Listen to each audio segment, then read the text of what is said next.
Today, a flop actor earns more than the top performing editor in this industry. Okay. And we are all in the business of content. People want to comment on your life, on your family, on your journalism. If you disagree with me on subjects. Don't make it personal. Men still get the wrong message a lot of time. Newsrooms are full of predators. And some of those who were let go of are back in positions of power, are being legitimized in more ways than one. And what are we doing about it? A lot of people write to me, and every time I put a photo on Instagram, people are like, "Ye to theek hai, par show kab aayega?" Which is nice, but I want to tell you and everyone else that you'll be back. I will be back. It'll be a better show, hopefully, and I want to do the show when I'm ready. Okay. When I know it's going to work. Namaste, Jai Hind. Welcome to another edition of ANI Podcast with Smita Prakash. Today my guest is Palki Sharma Upadhyay. You've seen her on many television channels. She has been reporting and anchoring, and especially on WION television. She had a show called Gravitas, which was very successful. I spoke to her on a number of issues on television news, the future, the past, what it means like to be a TV journalist open to a lot of criticism, male bosses, the glass ceiling, and the future ahead. Take a look. Palki, thank you so much for coming to ANI Podcast with Smita Prakash. I'm so glad you're here.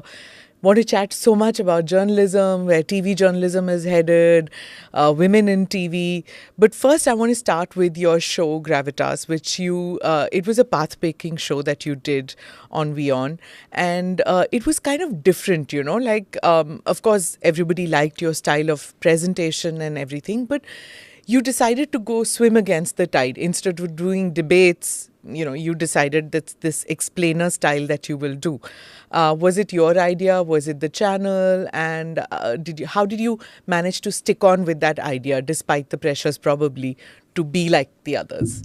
Right. First of all, thank you for having me here. It's always a pleasure to talk to you. You're so kind. You always say nice things about me. So when you asked me for this, I said, okay, I have to come and talk to you. About the show, I've been an anchor for about 20 years now. And over the years, I have done different slots, and I've seen TV newsrooms and TV news evolve. And I really enjoyed doing what I was doing because I could write, I could say what I wanted to do, experiment. In 2014, I think I first did my 9 o'clock debates. This was before you had done reporting, on-ground reporting and everything. and a lot of anchoring. Like I started with the breakfast show. I, moved on to different slots. I really enjoyed the breakfast show because that's the time when most of the leaders, editors are away. So you can really experiment and do your own thing, and nobody bothers if you're not making some ghastly mistakes on air. But like I said, 2014 is when I did the first debates, and I was miserable. I did not enjoy it because I don't like being uncivil. Okay. And that's what TV news had become. And I just went home very unhappy, and I was so miserable that I left TV, and I thought I've left it for good. But it did not last. So when I came back, I was very clear that these are things that I'm not going to do. And I did not even, frankly, come to do a 9 o'clock or a prime time show. I was told to do something on South Asia, which I thought was a good idea. And I could, create my own content and sort of do something. Somebody put it very nicely that was the time when the channel was also taking shape. So it was benign ignorance on the part of some, or we just I was very clear that I did not want too many talking heads or too many. I did not want acrimony. If people are talking, they should make their point and move on. And over the years, one also interacted with people who were not in the news industry. And when you ask them, they would say, "Hum to news dekhte nahi hai." So kyun nahi dekhte hain news? People are watching all kinds of content, right? I think because they were not getting value for their time. And beyond a point, how much tamasha. I mean, if you really had to watch it, you would probably watch Big Boss. Yeah. So I thought, and I was not enjoying it. I'm sure there are people who are good at it, and there is a market for reality TV, and there are people who enjoy it, but it was not me. So that's where we started. I had a good team, and the show evolved when it began. I don't think any of us had this idea that, okay, this is how it's going to be. We took it one day at a time. We did the stories that we liked. Sometimes it worked, sometimes it did not work. We just went with the tide. I had an editor who was very open to experimentation. Did you do things that you thought the audience wanted, or did you do like, okay, this is how we're going to do news? How does it work? I think it's a mix of both. You do, if you're putting out something, you want people to watch it. And you want to be aligned with what they're thinking. And increasingly in TV, I think people come to you as much for information as for validation. People write to you saying, I read this story, why didn't you do it? If you've already read the story, why do you want to hear it from me? You already know what it is. So people come for all sorts of things, and you want to be in sync with what they're thinking. But there are also times when you want to do a story because you want to do that story. Like abortion in the US. That story did not get us views. And we went to town with it. And because some of us felt very strongly about it. And we thought that even if this does not have an audience or the kind of audience that we're used to, we'll still do it and we'll still lead with it because this is an important story. So I guess you have to sort of arrive at a balance and do a mix of both. But I'll get to the abortion story and foreign news and, the lack of interest at times in India for events which are happening outside of India unless it directly impacts on India. There's a lot that I've seen that happens. But anyway, I'll come to that. But again, the explainer bit, which I asked you, how did you get to that, okay, this is my story and this is the explainer that I'm going to do? I think a lot of it came from personal experience. I'm raising two children who are very curious and who ask questions. And I remember going to Israel just before Prime Minister Modi's visit, and I came back and I was telling something, and my son was, I think, still 5 or 6 years old. And then after I finished everything, he said, "But you've not told me what's a Jew." And although he was young, but it sort of, that was a penny drop moment that there are a lot of people out there, we deal with abbreviations and acronyms and we assume that everyone's on the same page and we don't simplify and we use long sentences and very convoluted ideas, and a TV viewer does not have the luxury of going back to, now they do when they watch it on the phone. But, even when we were told that in a newspaper you can reread that same line thrice to make sense. And I still try to read some of those, court copies, which make no sense to me on the front page. Yeah. One sentence is a paragraph long. But for the TV audience, you have to make your content accessible. The onus is on you to get people to watch and not on them to watch. So we try to simplify. The whole process of this simplification or explanation, the criticism many people make, especially print journalists make, is that this simplification is actually dumbing down. You're presuming that your viewer doesn't know things. But like you said, that's our job, to make things understandable to everybody. Not just the specialists who are clicking your story because they are law-beat journalists who are reading, or think tankers who want to know about Ukraine situation. It's not those people. It's across the board, right? That's what you were saying, if I'm not wrong. Yes, and it's important to decide who is your audience. For me, it was a blank slate, and I remember telling my team once that everyone who understands English should want to watch. If they're watching news in English, they should want to watch what we're doing. That's a very broad segment to cater to. If you attend strategy meetings, they'll give you TG 15 to 45, or advertiser is looking at 25 to. That's a very they try to restrict it. Yeah. But I'm saying that anyone who understands English and wants to make sense of what's happening in the US midterm election should want to come and watch you. So then you have to make it accessible to all. So your show, even though it was like on an English channel, you had viewers who were whose primary language was not English. People still liked it simply because some of them who I've spoken to was because they agreed with your editorial line. You pakka took an editorial line. You didn't.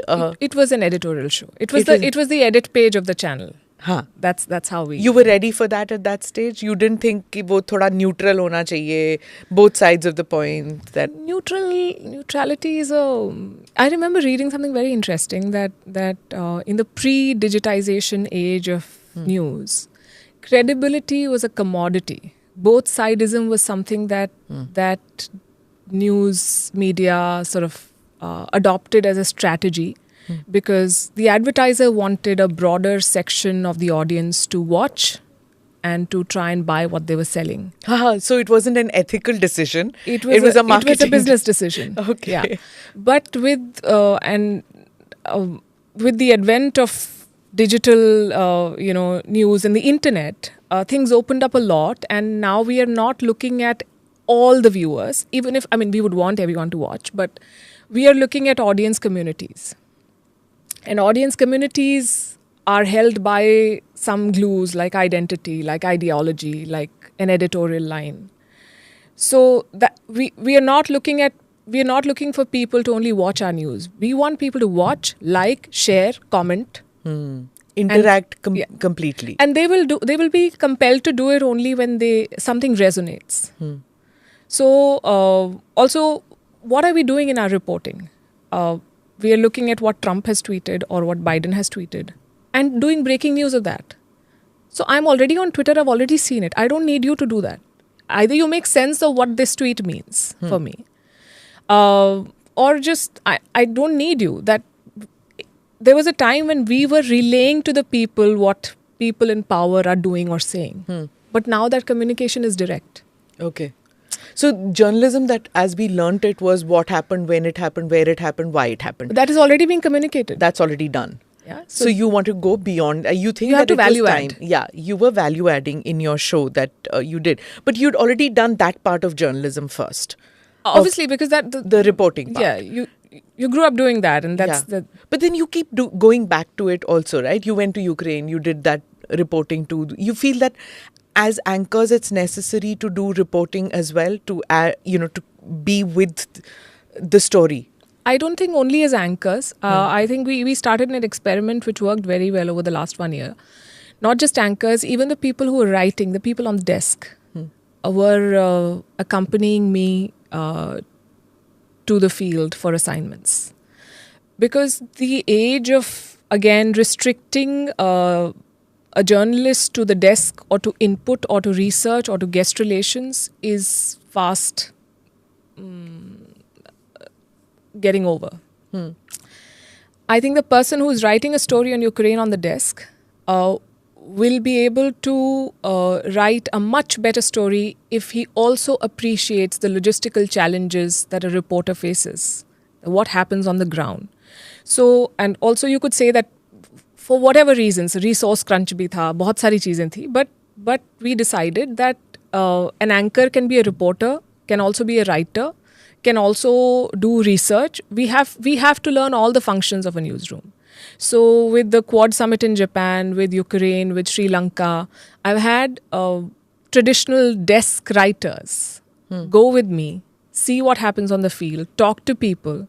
And really, when they came back with a much wider understanding of what it takes to build a story. And greater sensitivity, because, Palki, very often the frustration one faces is that when, a cameraman has, or a stringer or a reporter, whoever has taken great trouble to get a story from the ground, but it gets killed at the table, at the edit table. It happens in print also, where there's a ground report and it's like from some remote part of India, like maybe a Naxal, who has surrendered, gone back to society, started a school of his own, has 15 students whom he's teaching, and his wife is also joining in. It's a human interest story, comes in from one very difficult part. Now the reporter, the cameraman would have gone and got it with such great difficulty. It never makes it to newspapers. It never makes it to the mainstream media. It's just not of interest. This is where I feel that especially small town reporters have this problem, that their stories never get told. Yeah, I think when you throw people at the deep end and make them do what someone else is doing, it also builds empathy. They understand what the other person goes through to bring something to the table, like you said, or even people in the PCR, all kinds of functions. I've tried to really experiment over the past 5 years. Amalgamate all the things. People who are writing stories have been told to manage an event, and they've done fabulously well, and they also feel that they're growing. They're not chained to their desk, as it were. So there's a lot of talk that happens at the TV, the whole model of TV is so TRP driven, and that is why you are facing a credibility problem in the sense that people don't trust television news anymore. Do you agree with that view? I think I agree with that to the extent that in the attempt to go viral, we are sometimes making a mockery of ourselves.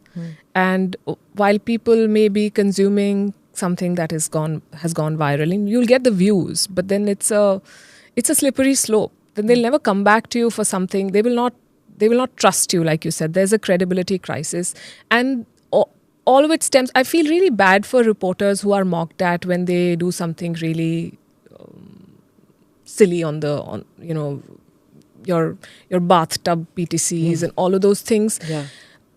They are really pushed to deliver and to do something different. And so the problem is not with that reporter or that anchor. The problem is with the editor who's letting it go on air. I don't want to make a sweeping statement, Smita, but I think that in the media industry in general and in India in particular, we have a leadership crisis more than a credibility crisis. Okay. We are not trying to innovate. We are not experimenting, neither with the business model nor with the content formats. I look at memes and WhatsApp forwards, and they're mocked at all the time ki WhatsApp se uthate. But WhatsApp forwards have so much more creativity than, say, a pollution story. 10 साल पहले भी वही कर रहे थे हम. आनंद विहार बस अड्डे पे AQI इतना है. एक लंग एक्सपर्ट, 2 बच्चे खांसते. The story has not changed. 10 years later, we are telling the same story in the same way. But people are coming up with so many better ways to say the same thing on social media. So why is that creativity missing in the newsrooms? I would not like to believe that. I think people sitting at the top don't want to do anything different. The pandemic forced us to make some changes in terms of technology. Had it not happened, maybe we would have kept sending OB vans 10 years later to do this. I mean, we are not experimenting. Same with business models. Today, the person who's starting in a newsroom is earning less than your domestic help. Yeah, that's so true. Why would good talent stay? Yeah. And why would they be inspired to do something else? And Palki, I've been in this line for 30 years. You've also been in this line for 2 decades. The journalists who were coming to us were people who had taken the civil services, not cleared it, and then came to journalism in the 30, 20 years later. But now, journalism schools have mushroomed. We have thousands of news channels, legal, illegal, satellite TV. Yeah. If I count the YouTube channels and everybody, literally we have doing content, Hindi, regional languages, English. There are jobs galore, but nobody stays. There is a frustration that kids feel when they join journalism. They're not able to stay on in the profession. Why is there so much of lack of talent? What is it? Even though there are so many journalists who are being churned out from these institutes. People ask, what is their growth path? And how do you tell the growth path? I mean, it's very slow growth for sure. The only people who stay on for 2-3 decades are people who are either crazy and really want to do this. Yeah. Or people who are not good at it and will not find anything else anywhere. Yeah. As pathetic as it sounds, that's how it is. The really good people are moving on, because how long are you going to tell them that you will not get weekends off and you will not even get the salary that your MBA cousin is getting for the next 10 years? And you will have no work-life balance. वो तो out of question. It is out of the question, and And for a long time, it's very thrilling, to be doing things in the newsroom, to stay very late, to chase a story till the very end. But beyond a point, everyone has EMIs to pay and everyone has families to look after, and you have to make it worth their while. In 20 years, I have never heard any business team come and say, "Ab to market bahut acha hai, is saal अच्छे hike de do." Recession or no recession, we are always in cost-cutting mode. Always. I mean, I remember going to Ukraine and I thought that I went with a team of 4. And this is the mojo age where a reporter is sent with one phone and one selfie stick. So I thought I've come with a big team and we'll do some great stuff. And I'd like to believe we did. We were doing stories every day. We were doing a show. We were trying to...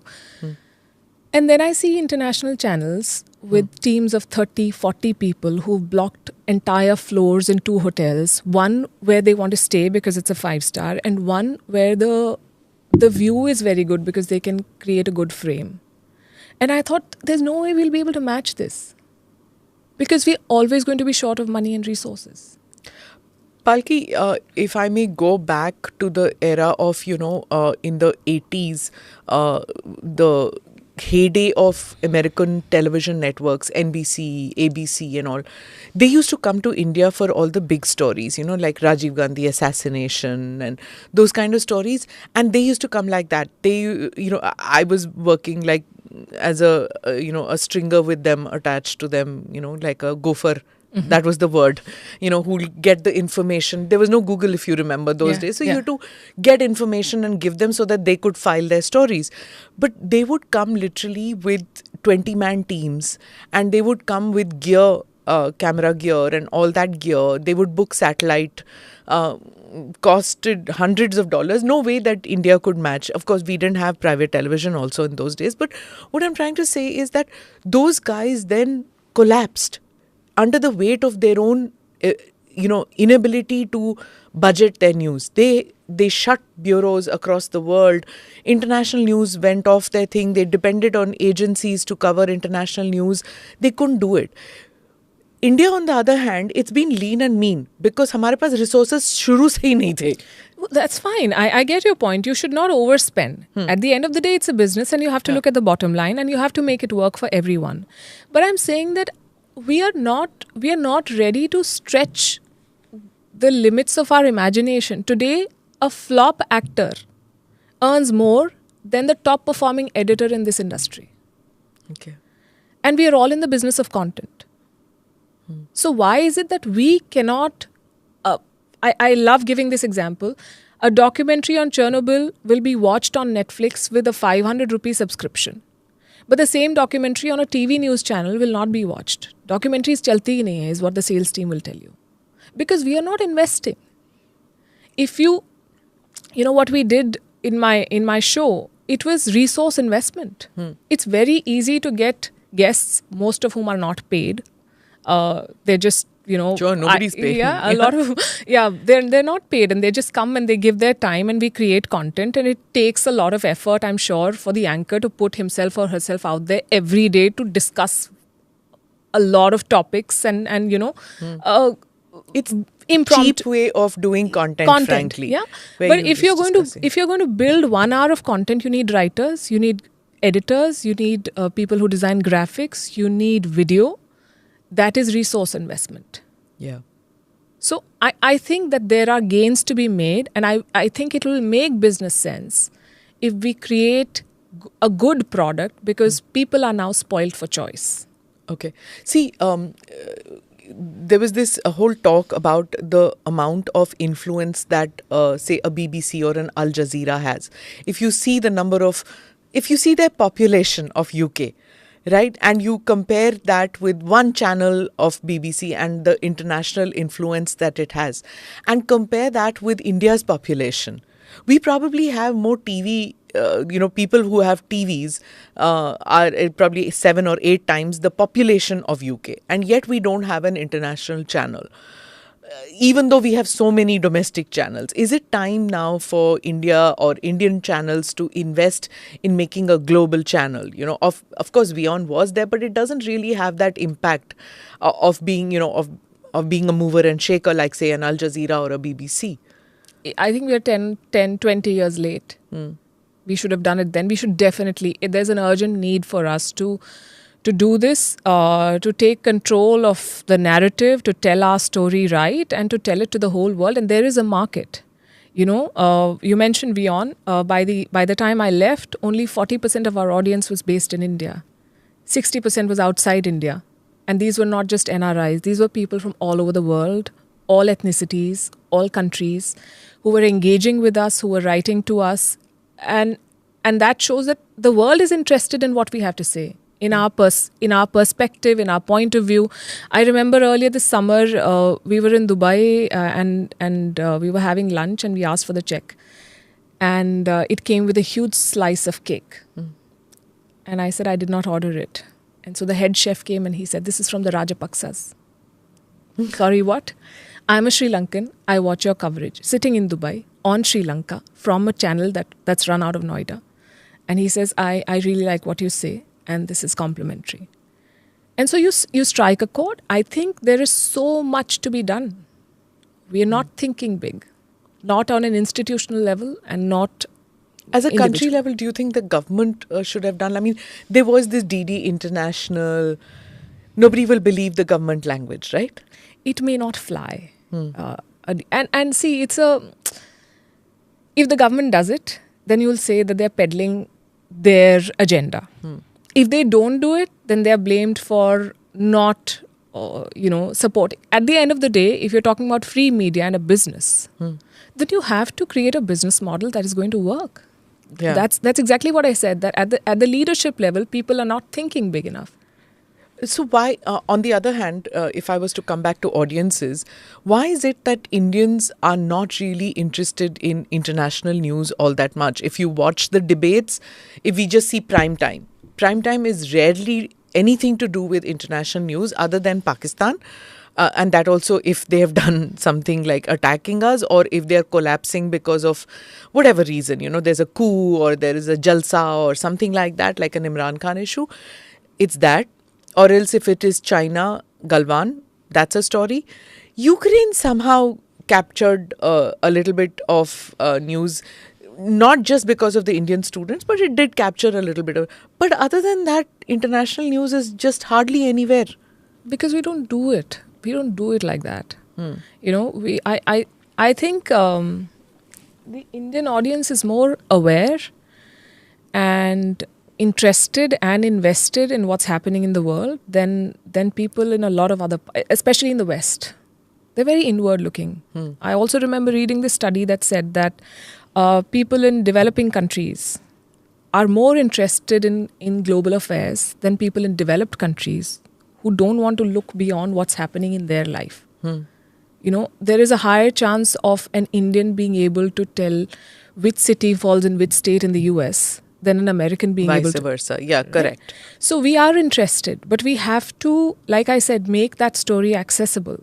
If you start giving out results of the midterm election without explaining to the viewer the format and how it is different from our elections, then beyond a point they'll lose interest. I think Americans only don't understand what their elections are about. That's another point. But it's so complicated and is. the results take ever so long. So they themselves don't know. But you're right, like you said, that there's a lot of ignorance about. See, that also comes with a great deal of prosperity. They don't need to know. They don't need to know. Right? Whereas in India, Indians are very politically aware. Why? Because we interact so much, or ordinary Indians need to know कि police वाला क्या करता है, MLA क्या करता है, सरपंच क्या है. The need to interact is great because they control everything, right? So that's why. But you think that it's the editors or the owners of television media who are, probably there's a dissonance that they don't understand what the viewers want? Possibly. And they don't want to... a lot of them are busy copying each other. So, you had a successful show in WION, and, what one saw in social media was like, such a catharsis. When you left, it was like, oh my God, why she left? Palki ma'am, we'll miss you. And probably it's then that I realized, that there was so much of a fan following you had. So why did you leave when you were doing so well? Why at the top? Then why did you leave? It's always better to leave at the top than at Yeah, the now you're bottom. sounding like Sunil Gavaskar. No, I left because I thought that whatever I wanted to do, I had done there. And I envision, I don't want to sound pompous, but what I'm doing and the team that I'm creating in a certain way. And if I'm not being able to do that to my satisfaction, then I don't want to do it. And I think in that sense, I'm lucky that I can just walk out of something and say, and I've done it in the past, I don't like something, I just say, I don't want to do this. I will find something else. And life has been good, and I have struggled and sort of swam against the tide, as you put it sometimes, and it's been, but I found my path. So I was again not enjoying what I was doing. I did not like the direction that we were taking. I think the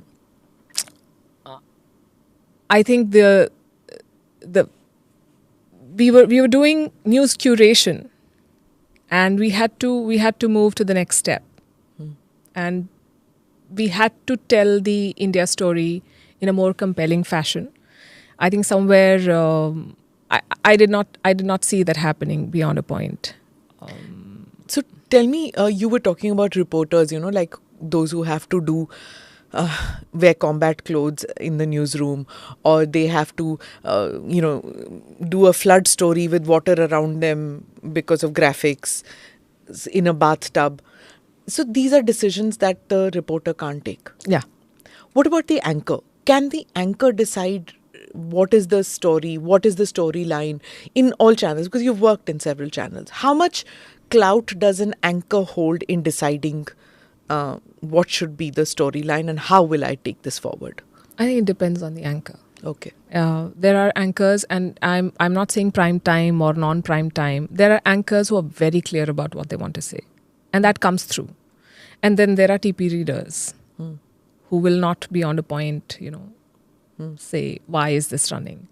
And those are the anchors who resonate with the audience. Who? The No, TP? no. The ones who have a clear point of view. There can be disagreement. Eventually, the editorial line holds in most cases, I would like to believe. But in my career, I've seen anchors who have gone up to the editor and said, I'm not okay. It happened with me, I remember once. I always like to write what I'm going to say in my words. Even though there are very good copy editors, I feel more confident if I have done the typing. And so I remember what I wrote. I went to the studio, and then while I was reading off the teleprompter, I saw that somebody had changed my lines and said very clearly that this is why you should not vote for such and such party. Wow. I would never say that, right? And so and halfway through the sentence, I corrected myself and I said something else, and I ended it the way I wanted. And then I went out and I asked, who has done this? And they said, the editor changed the lines. And I went to that editor and I said that. Without consulting you? Yes. And this was before WION, I have to say. And I said, you will not do this. And he was taken by surprise because I don't think he was used to being challenged. And I said, this is not done and I will not accept it. And if you disagree with what I'm saying, you have to tell me and you have to convince me. And I did not stay there for very long after that. But this happens. That's what I wanted to say. Is this a one-off thing or does it happen very often with people? I think it also depends on, people don't mess with people who will call them out and say that you won't do this. And it's hard, right? Because you're already on air. Yeah. And you're reading, and mid-sentence to change the sentence to realize somebody has played funny. Yeah. The fight in the newsroom before is a different matter.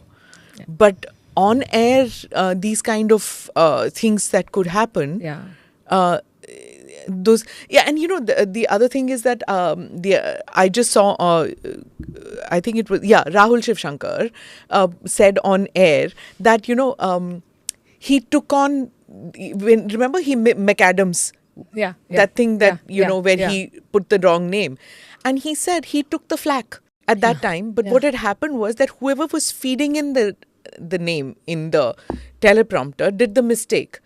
Right? Now you can throw that reporter under the bus, or the teleprompter operator who throw that person under the bus, or you can take on the flack yourself. He says, I took on that as a mistake that I made.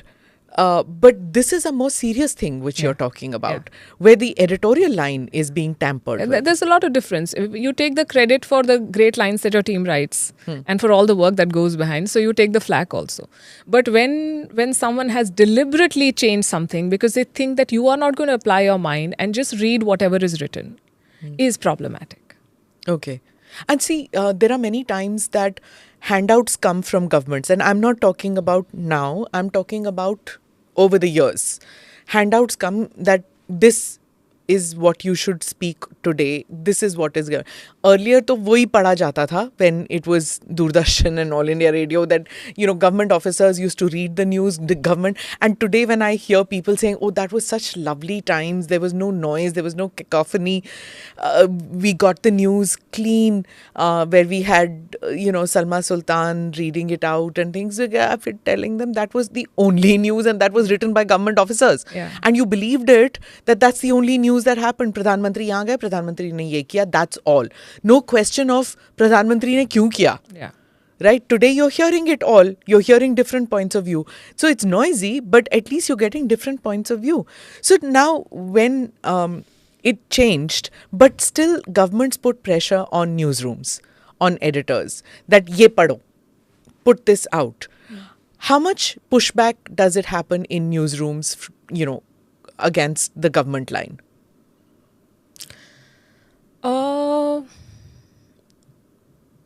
So I've been out of the Congress BJP thing for a while now, and the subjects that I dealt with, we willingly took, I wouldn't say the government line, but the India line, and that sort of worked. I think there is pushback. I remember this is more than 10 years back, I think. Some ministry calling up saying, what is running on your ticker? And so first of all, we joked saying that if the minister is watching our ticker, then who is doing his job?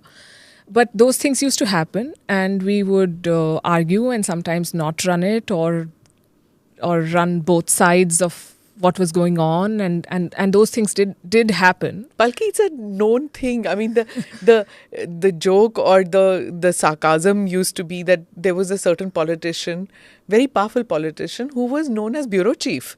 Who the acronym given to him was bureau chief because, one, he was very close to many senior journalists, but the agenda setting was done at 5 p.m. in that chai and they were deciding period. Which anchor is going to do which story. Yeah. Those things were also happening. Isko hata do. This anchor is not good. So there has always been pressure. And especially finance ministers on business channels. There was a time and era there are where some ministries where you can't go against. Like defense is one of them. I mean, you will not get access. Yeah. If you question. But then you also have to see what is. It's all very murky. Sometimes people question just for the sake of questioning. So if you question defense, I've seen many times that you question and you're considered an anti-national. You're dubbed immediately. That one defense beat only is done by journalists, by reporters who are sons and daughters of army officers. The brats do it, and they call themselves brats. I'm not calling them. But again, any questioning, even the services get very annoyed and label you and don't understand that questioning is something that a journalist has to do. It's not that there's an anti-national bent of mind, but do you feel that there are other beats in journalism where this happens also, where they just shut access immediately? I think yes. Isn't it? I mean, worst case scenario, they'll not send a spokesperson to your channel. Yeah, that's another thing that happens. Then they'll say you're not giving our side of the story. But you're not giving your side of the story yourself. Yeah. So it's become and I think it's a healthy fight because no matter which side says what, the fact is that channels and news platforms of all descriptions are operating in this country. They're being trolled, they're being questioned, they're being investigated, some of them, but they're all running. Yeah.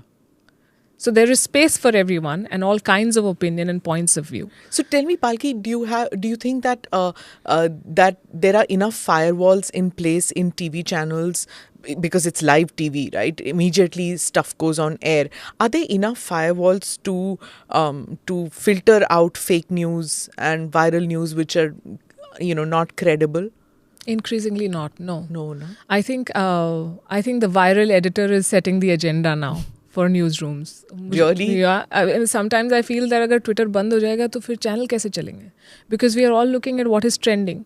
Can we all send out an appeal to Elon Musk? Mat ban karo. I think, I don't know. So there's a viral editor? No, it's like whatever is viral. Whatever is viral. Okay. It's wordplay. Whatever is viral is basically setting the agenda. Today, this story is going viral. So everyone wants to do the 8 p.m. or 9 p.m. debate on the story which is viral. Increasingly after COVID, I've seen one newspaper reading as a physical thing is not happening. So you get your news from social media, and usme your bias comes in because what comes in your Google feed, in your Facebook feed, in your Twitter feed is the bias which is there in your mind that gets reflected. Whereas when you open a newspaper, you're seeing various things. You're consuming the bias of the newspaper then. Of the newspaper. That's also a point, so right? So some social media star is a front page story जिसको 10,000 लोगों से ज़्यादा 150 करोड़ के देश में कोई जानता नहीं होगा. But he is on the front page. Why? There is so much else that is happening in this country. Because the newspaper editor thinks that this is a front page story. So there are all kinds of biases that we but see, negotiate. It's also a vicious circle. Because I've seen some of these experts who come on television and they found their way into political parties. They became spokespersons also. वो किया क्या? They were sitting in social media and basically with a little bit of gyan, they didn't have a body of work behind them, right? Yeah. But you troll and you make these smart aleck comments, you get more and more followers, then what you're saying is becoming a hashtag. You start doing that. There's nothing that you've done before or after. So that happens. Now, because you've got a X number of followers, you make it to the TV screen, you come there because, people will watch, usko retweets mil jayenge. So you're on TV screen. Once you're on TV screen, you get called to conferences and seminars and then sponsors say, usko bulao, we'll give you sponsorship. वो आ गए. उसके बाद क्या होता है? Political parties sit up and say, aha, very interesting. He or she speaks very well. So let's make them. कोई ideology नहीं, कुछ नहीं. But that's the same with film stars, no? I mean, film stars who become netas, I mean, ऐसे देखा जाए, what have they done? But they have influenced. Netas, beyond a point, are influencers who commit themselves to doing good work, I think. And I don't know how many of them end up doing it. Somehow we don't expect much from our netas, but we expect more from journalists. At least we think that... Achha, those guys then, when they become spokesperson, they say social media, television, news, koi research nahi karte. Bhai, tum log kahan se aaye ho? Usi social media se to aaye ho. I just feel increasingly that these TikTokers, influencers... They are your journalists today. They are the ones, who haven't gone through the rigors of journalism, but they've become your experts. They are the ones who are giving gyan on television. So then I quite understand when people say that the TV journalism model is breaking down or has broken down. So do you see any hope in the future?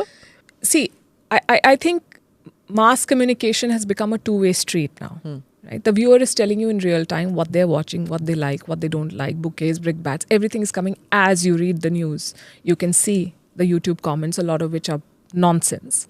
But a lot of them are also active feedback. So I think that people who are serious about being in the business and serious about telling the stories that they want to tell will survive and thrive. Everybody has to make that effort every day. You can't be cynical.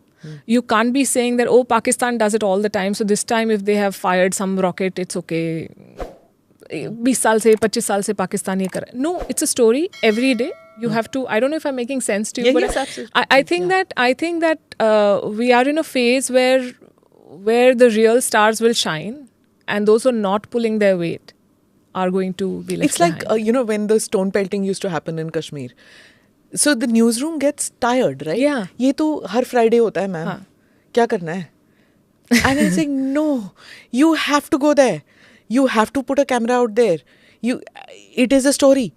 And then when the stone pelting stopped, Yeah, even then it's a story. it's a story. You still put your camera out there and you wait and watch. You have to be excited about it every day. Yes. You have to, and as editors, we have to tell our, the newbies who come in, or the new journalists who come in, that the fact that there are no stone pelters every Friday is a story. So the cameraman also says ना कि क्या कोई आया ही नहीं, हम क्या करेंगे यहाँ पे? नहीं खड़े हो ना कि कोई आया नहीं, वो भी स्टोरी है भैया. हमारा प्रोफेशन है ना, it demands a lot of commitment. हाँ. You have to be there every day. And I remember being told by one of my bosses something very good, that to build a relationship with your viewer, if you say that you're going to be there at 9 o'clock, be there at 9 o'clock, come what may. That's the promise that you've made to them. They have not made that promise to you. They will watch one day, not watch for 3 days, then again come in, but they know that you'll be there. When a big story happens, they'll know where to go.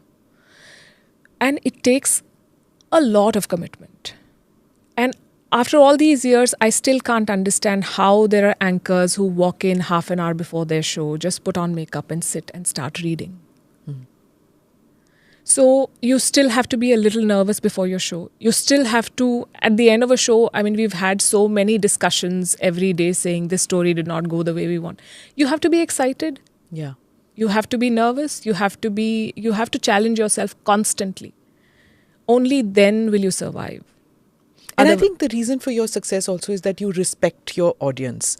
I've seen that anchors who are not talking down to their audience, they are the ones who resonate. Dil se baat karte hain kind of a thing. Yeah. That matters, isn't it? I think so. I think people are giving you an entry into their rooms, at 9 o'clock when they're sitting with their family or doing whatever they're doing. Time is very valuable. If you're giving me your time, then I better make it worth your time. Palki, we spoke about bouquets and brickbats. I now want to come into this, which I spoke with Navika and I spoke with Arnab also when he was here. The mental well-being of women journalists and even men, I guess. So much hate comes in on the way of love also, but hate too comes in. So much of trolling happens. How do you take it? I'll give you a personal example. When COVID happened and Rohit Sardana got COVID and there was a kill list, where people put in names of people, TV news anchors who should die of COVID. Usme Rohit ka naam bhi tha. And my name was also there in that thing. I just took it as, forget it, how does it matter? I got admitted to hospital when that Delta wave happened. Right. And I was fighting it out. Theek hai ki ho gaya, I'm in hospital. Rohit died. In the first day that I was in the hospital, he died. And somewhere it hit me so bad. I can imagine. I was like, oh my God, they were making a kill list and Rohit is gone. How many more will go? Stupid maybe that it shouldn't affect me, but maybe it was the medicines, I mean, they put you on steroids and all those things. We're humans. Humans. I mean, it affects us.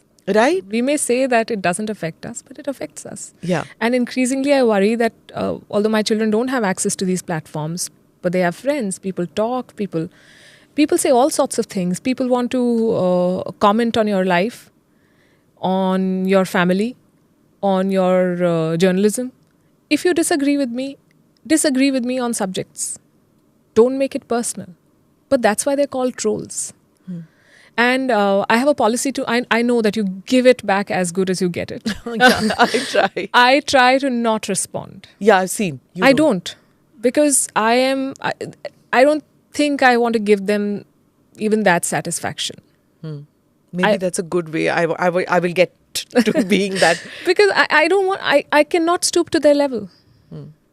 And I don't see what their problem. And what amazes me is how somebody says something and a whole ecosystem swoops down Yeah. on you. And some of those people are people you worked with. Some of those people are people you don't even know. So my first reaction always is, why you? Yeah. Like, where But did you're this, doing this conversation in your head. in my head, and Why you is in your yes, head. You don't write I it. never write it because I'm like, okay, if this is what you've chosen. I've seen friends do this. People I used to call friends. It's very hurtful. Yeah. Because you can always pick up the phone and call and say why you did not agree with this or what you found wrong with it. But your idea is not to question me. Your idea is to get followers by stone pelting on social media at me. So I will not give you that satisfaction. Fellow journalists do that. Fellow Yeah. journalists do that. And there's this new trend of people reviewing your stories on YouTube. Oh. Yeah, people do that. In the UK, I did something on hijab, and then two people are sitting and playing my video and critiquing it and playing the second clip and critiquing it, and then they're getting like, I don't know how many lakh views. So in my own way, I started telling myself that they want to get views and followers by association. You should not give them that. They just want to engage with you. And this is their way of staying relevant. They haven't reported the hijab issue, but they're reporting on the reporting. Yeah. Yeah. Yeah. So that happens all the time. You do anything or what, you will see it on YouTube. Even in India, it's there. It's the so-called fact checkers. Yeah. They're not fact checking. That's Many another- of them are sitting and actually just, अरे तुमने camera वहाँ क्यों भेजा, तुमने वहाँ नहीं भेजा. This is fact checking, क्या? And a lot of these people,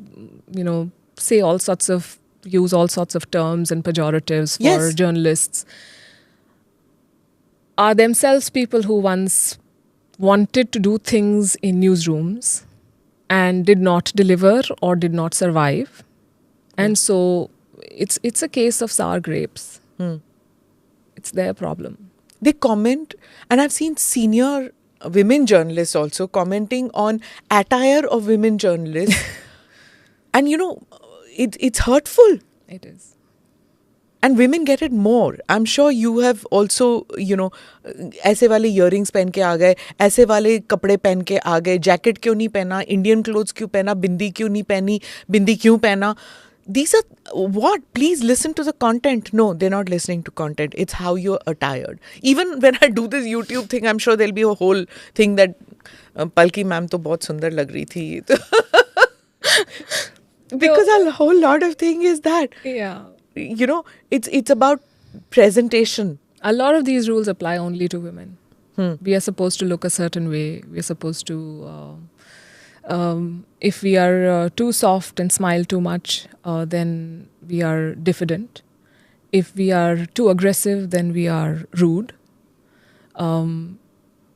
There's never a good fit. आप सबको खुश तो कर ही नहीं सकते. And there are rules about, I think over the past few years, one by one, I've thrown all the rules out of the window. I want to wear jhumkas with a jacket, I will wear it. You don't like it, don't watch it. But whose definition of presentable is it?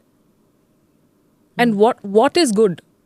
So, Palki, you are senior enough now to take these decisions. Yeah. Like I said this to Navika also. Like, that now some of us are in this, position of seniority where we can take this decision. So we can make the changes in our newsrooms. We can send out women in conflict zones. It costs more to send a woman out in conflict zone. This is what I want to tell. I appreciate channels which send out women into conflict zones to do reporting because it means double the kharcha. Absolutely. Right? It means that separate room. Cameraman ke liye alag room, reporter ke liye alag room. Otherwise, they can share a room. It means that, you can't travel at night. And if you're traveling at night, you put a guard with that person. There's a whole lot of things that go. Stuff that at my time I couldn't do in many places. Nowadays it's easier because we guys can take that decision. Did you in your positions, did you take that decision that even if a woman anchor doesn't fit a particular standard, which most channels, that you will continue to fight her cause? I have. And there was a situation when I was told to take somebody off air because of weight, and she was miserable, and she'd gone through some issues health wise, and she said, I'm working on it, and I knew she's working on it. But this happens. I remember when I was expecting my first child, and I told my boss about it. I was told, but you have to come back in shape quickly. And the congratulations followed later. And he was not a mean person, but this is how they are programmed. And I do not like it. Yeah. So we go through so many things. I mean, also there are so many departments and newsrooms which still have male bosses. They don't understand why is it that when a child falls sick, I have been in a situation where I remember my daughter was, I think, a year old, and she had an acute ear infection, and she was crying, and I left for work very early when my children were very young, and I have always believed in them being independent, and everyone in the family sort of divides the chores and handles. It takes a village. Yeah. But on that day, she was being very clingy. And I said, I have to go to work. And everyone said, okay, she'll be fine. But somewhere, I went there with that, and it doesn't happen with me very often. I can be very dispassionate about some things. And I'm like, this is a project. I have to do this. My work is as important as everything else. But I reached office, I got ready for the show, and the headlines rolled. And after the first headline, I started crying. Okay. And because I was not on air, and the team was very good, and the PCR guys, they went into a break. And I said, I know she's fine, but I just don't like being here. And then nobody said anything to me. Even now, I think you're choking when you're remembering. It's very sad. It's very, and for weeks, I worried that I may have appeared as less committed to my work because I did this. Because no man would ever sit in a studio and cry and say, I have a sick child at home. And then you overcompensated, I'm sure. You try to do that. It's very sad. And have you seen that Sabita ad where this woman goes for a job and she says, the interviewer says, okay, is this your first time? And she said, yeah, when I told them I'm pregnant, they stopped giving me any projects. So I'm saying that these things still exist. I was reading yesterday's newspaper, the UN parity report. We're still far away from gender parity. Salaries, all sorts of things. So it is not a level playing field. Whether it's assignments, whether it's promotion, whether it's giving you the space, people who do karobar are promoted faster. I don't do it. So then I will never be... Explain this now. Karobar. Those who don't know, yeah. Karobar is a bar in a car in the simplest of terms. After your shift ends, you stand outside in the parking lot, put your glasses on the roof of your car, drink, chat, gossip, and then go home. It is unsafe because a lot of people are drinking and driving. This is after the newsroom bulletin. Yes. And it happens, it's part of the newsroom culture, I believe. And it's a great place to bond. I have never done it in 2 decades. And there was a time when I felt that I'm not going to that smoking room and I'm not doing karobar. I'm being left out everywhere. But I couldn't get myself to do it. So I'm saying that we have broken a lot of barriers, but there are still boys' clubs. Even when you do beat journalism, you've done foreign beat, you know this, right? That there are times where you hang around, or the men hang around, not women, but the male reporters can hang around in bars for long hours with people, get the news out, smoking rooms, as you said. And women diffident, I guess, cannot do that. At least in our culture, it's hard. In America or in UK, in Europe, it's okay, hota hai. But especially women who have children back home, then you make that choice that you got to That, go and back, or also you can't do that. For me, honestly, I know a lot of people struggle with that. I have never had problems with long hours or weird shifts. I have very good backup at home. My problem is that men still get the wrong message a lot of times. And if my choice is between appearing a little snobbish and reserved and appearing too open and too friendly, then I'd take the first one. I don't want anyone to get the wrong message. I'm really not interested in anybody. Yeah, I want to do my work and do it well. You remember the Me Too movement and all. You think that men have learned after that these are the boundaries you don't? I don't think so. No. I don't think so. And Me Too is we in the media tell everyone else how to conduct themselves. This is what the society should be like. This is how judges should be selected. This is how netas should be. We hold truth to power, but we don't face our own truths. Newsrooms are full of predators. And some of those who were let go of are back in positions of power, are being legitimized in more ways than one. And what are we doing about it? You walked out at one point of time. I'm not going to mention names, but I think many people know. You walked out when you couldn't take that a person who was labeled a predator. Do they come with a certain learning when they come back after they have gone through the shame of being called a predator? I don't know. And I don't think it matters. You have wronged so many people. And why should you get the benefit of the doubt now? That is one. And second, I don't think they change fundamentally. This person you're talking about, someone told me that she was his subordinate in a newspaper, and she went to him and said that, this is my script. And he said, your lines have to be tighter than your jeans. Jeez. You get away with it. How do you get away with that? And what do you do to the confidence of that girl? She left media as it happened. But what are we doing, honestly?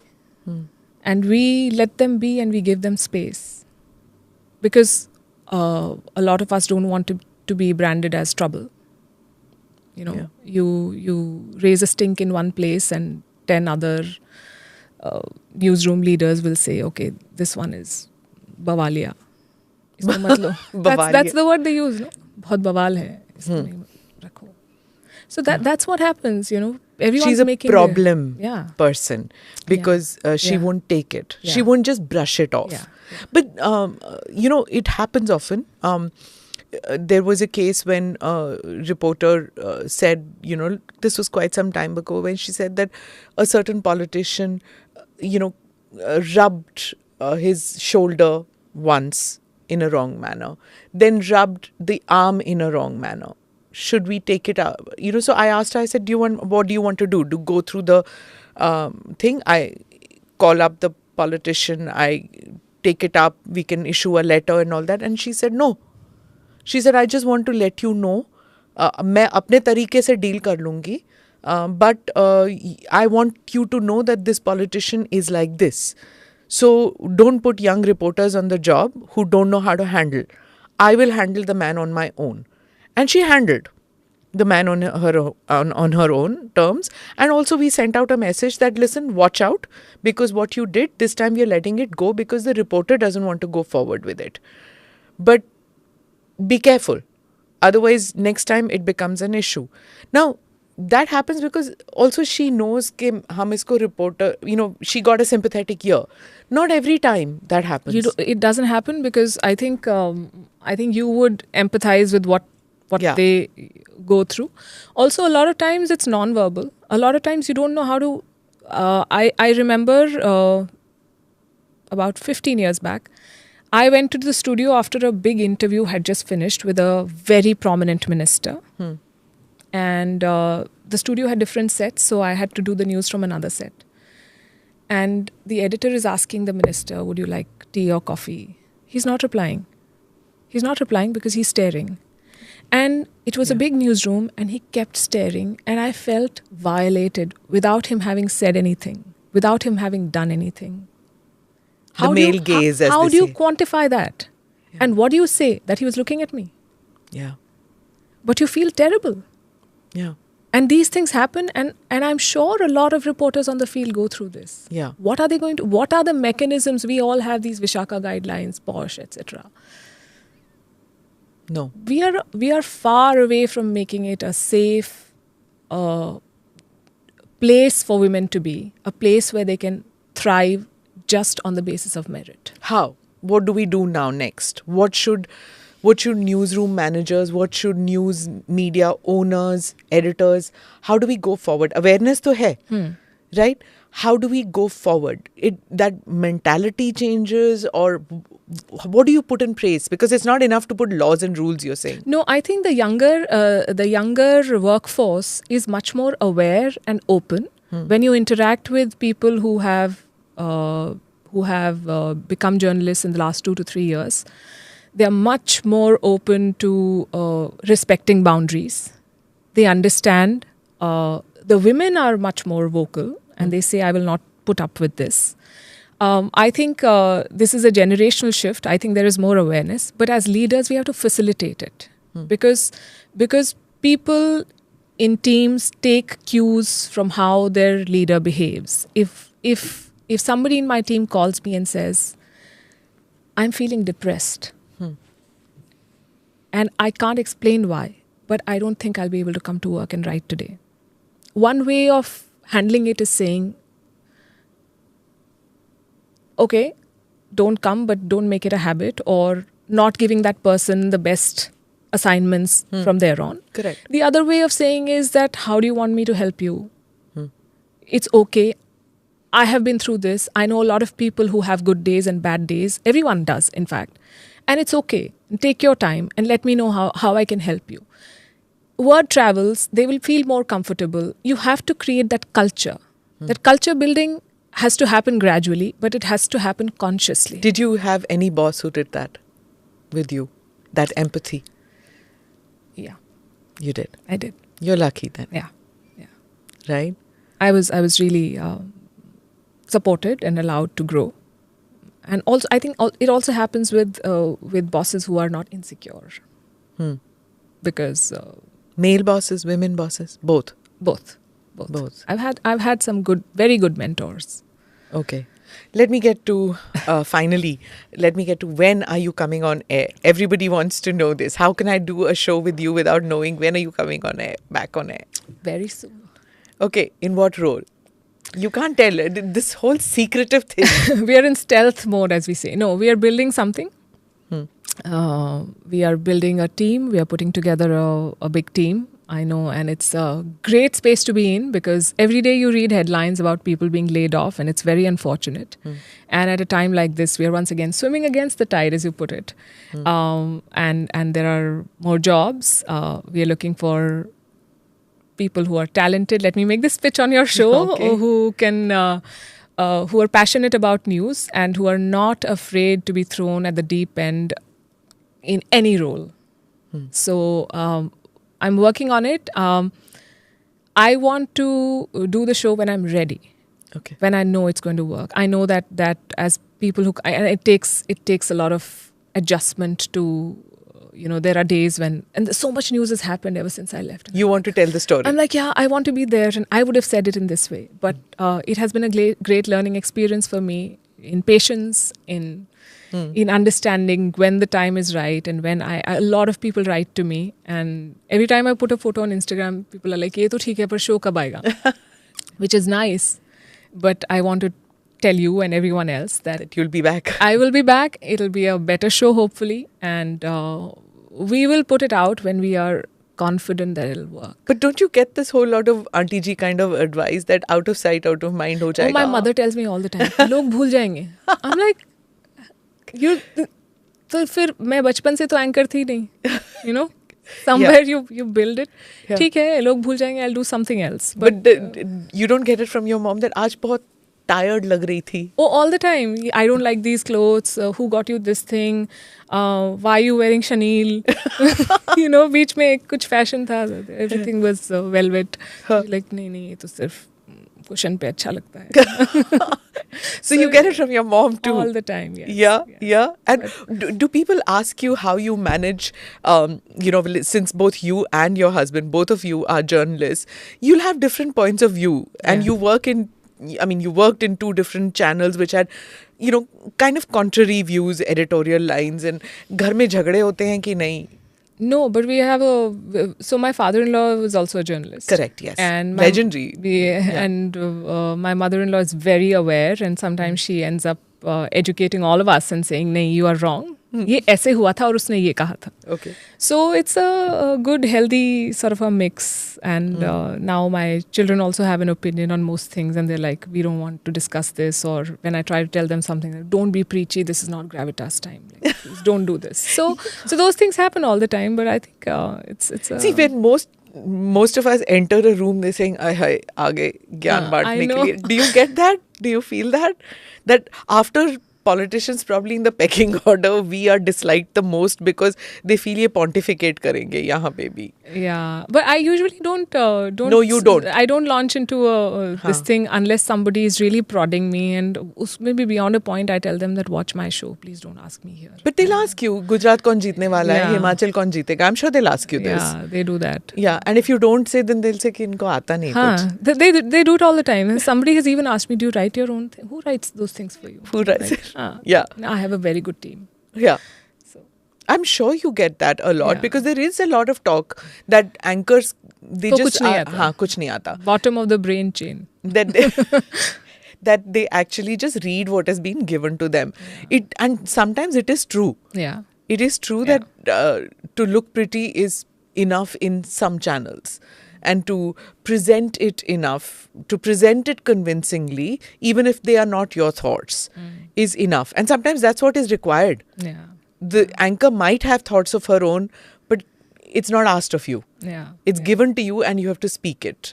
Did anybody try to do that to you? I mean, that was that one instance you did. But what about when you were junior? Sent out on the ground and said कि ऐसे report करो. Oh, yes. Somebody even wrote a PTC for me.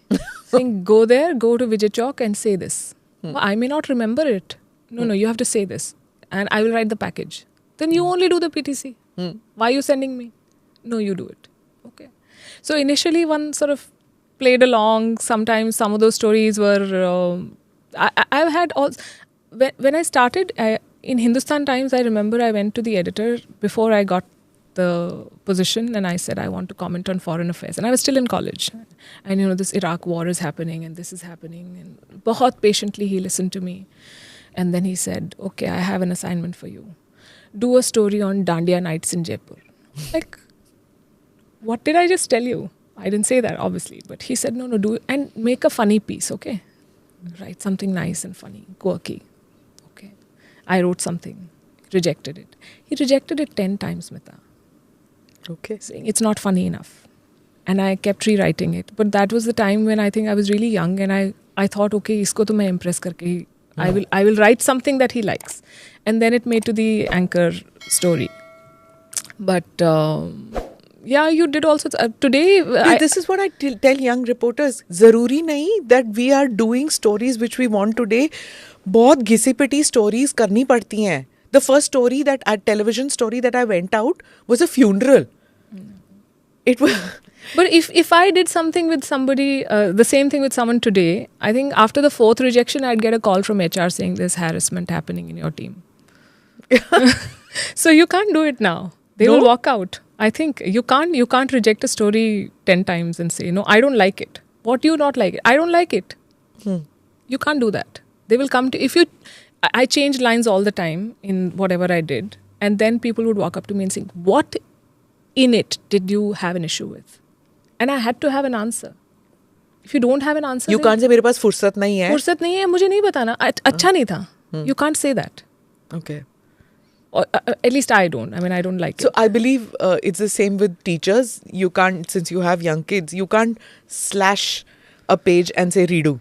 You जैसे can't- you we can't used do- to, हमारे pages में होता था ना, like पूरा ऐसे करके काट दिया and say redo. Redo, why? Why? What was wrong? Was the headline wrong? Not headline, well, titled Yeah, wrong? Was the intro wrong? Was the conclusion wrong? Was it too long? Word limit ज़्यादा हो गया? क्या किया मैंने गलत? Figure it out yourself. Redo. Now you can't do that because you will hurt the sentiments of the child. So just the same way, I guess reporters have to be, mollycoddled a little bit probably. A little bit now, yeah. A Now lot. you can't. You have to be tender and gentle. Yeah. At least that's my model. I don't want to. I also feel that a lot of people, because I came from another city and I was alone and I was trying to make room for myself in a very big world that I did Is Delhi not. cruel to people who come from smaller towns or from different towns and come into television media? For me, it was. I think it was a very hard reset for me. I also came from a family where, they gave me the best that they could, but my parents did not talk to each other in English or to us. We are from Rajasthan, and if they spoke very chaste Hindi, I thought I'd done something wrong. That's how it was, and very, very basic middle class upbringing, and suddenly you're thrown into this mix of people who I learned from a lot, but I did not have that exposure. I did not have parents who were IFS officers who had seen the world. I did not know their references. My father just had one rule: no TV, no music. पढ़ाई करो, ज़्यादा करना है तो gardening करो, painting करो. That's I did not know what movies they were talking about. So, and then no contacts, no? Like Foreign Beat was all about daddy's friend and mummy's so you're batchmate. always lost and you're trying to find something for yourself. The only thing that really helped me was reading. I have always been a reader, and so I knew theoretically most of the things they were talking about. I'd not experienced them. Recently, a woman journalist, told me about when she was working in an English news channel, and she also did not come from privileged background or an elite background, and she said that it's hard in Delhi because if you didn't come from that setup, because she says after the bulletin was over or after, everybody said, oh, let's go to the Oberoi coffee shop, let's go to 360, let's go to Matan, let's go, so we'll go to Gymkhana. They're all members. Their fathers were members. Their grandfathers were members. So sab chalo wahan pe, we'll go for a swim here, we'll go to the gym here, and they bonded like that. And if you didn't belong to that clique, nahi hota, your upward trajectory didn't happen in your career. Yeah. So it is harder. It was, at least, but that's not the case anymore, isn't it? The newsroom has become more egalitarian like that, isn't it? It has. I think people are not. People don't think that it's necessarily a bad thing that they're outsiders. I think I see a lot more confidence in younger people that they're not. They just say that, okay, I am from such and such place. I don't know this, and that's okay. So I guess that's a good change. Yeah. Also, the internet has opened up the world so much more now that people are generally more aware. They're not as... When I came, I learned a lot of things for the first time while I was here. Right? This was 2005, although the internet was still there. But it wasn't, yeah. In the 90s, I remember actually conducting... we went out to a restaurant with 10 of my reporters and... teaching them churi kaanta se kaise khana hai, because they were going to go to do foreign beat stories. So they would... I didn't want them to... It wasn't as if I was telling them ki chalega haath se kha lo, kya farak padta hai, it's okay. We are Indian, we can eat with our hand. But I didn't want them to feel small. Yeah, I know what you mean. I didn't want for Indian Foreign Service officer to giggle with another reporter that isko churi kaante se khana nahi aata. So we went out to a restaurant and I told them pizza ko aise karke chalo khate hai. And then churi kante se. And then, there was this one reporter who went on to join the BBC at one point of time who said, pushto tak mere yahan se koi foreign nahi gaya. It's the first time I'm traveling abroad from my 7 generations. But then equip your reporter to do that, know. But like today I've seen that reporters don't mind. They have that confidence ki hum kar lenge, like, we'll manage that. We don't need to conduct this classes anymore to teach these niceties or etiquette or something like that. They are learning on the job with great deal of panache. I would say much more confidence than probably we had when we started. Also, I think there's a shift, a very at least I can feel that in society, that we are more, as a people, we are more confident of our place in the world. And we are not shy of saying that, okay, this is not what I do. I always say G, because to somebody who's older or up, because this is part of my culture. I'm not American. I cannot call my uncle by his first name and think it's okay, even if I have a great bond with him. That's not who I am. So I've accepted who I am and I will say what I have to say. Sir, ma'am, ji. I know it's the corporate culture में नहीं उसको appreciate किया जाता. पर आप मुझसे बड़े हैं तो I will say ma'am. What about the workplace? Would you encourage young students to take up journalism, get to television newsrooms, print newsrooms? Yes, I think bright people who want to really do something good, interesting, creative should take it up. And I know the onus is on leaders to also change the workplace and make it more, incentivize it for the younger lot to join. But this has to be a collaborative effort. And I see the pushback that they can mount when they don't agree to something. Me Too is one example. And there have been other stories where people who've been 3 months into the newsroom have come and said, we have to do this because we feel so passionately about it. So we need more of those people. And I think we'll all be better off. Chalo, I look forward to seeing this new avatar of a newsroom, of a channel and of you as soon as possible. We want you back on the air. Thank you. Thank you. Thank you so much for coming on the podcast. Lovely talking to you. I've not had an interview like this. I don't know what I said, but I said whatever came to my mind. Great. It was great. Straight from the heart. Thank you so much. Thank you, Smita. Thank you for watching or listening in to ANI Podcast with Smita Prakash. Do like or subscribe on whichever channel you have heard or seen this on. Namaste. Jai Hind.